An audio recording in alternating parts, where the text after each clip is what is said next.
ধূমপান ও মদ্যপান স্বাস্থ্যের পক্ষে ক্ষতিকর। কে স্টুডিও কোনো রকম ধূমপান বা মদ্যপানকে সমর্থন করে না। এটি জনস্বার্থে প্রচারিত। ধন্যবাদ।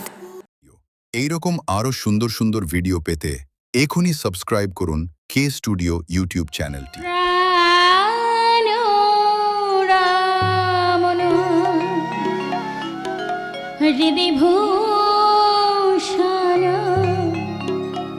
হৃদয় রাত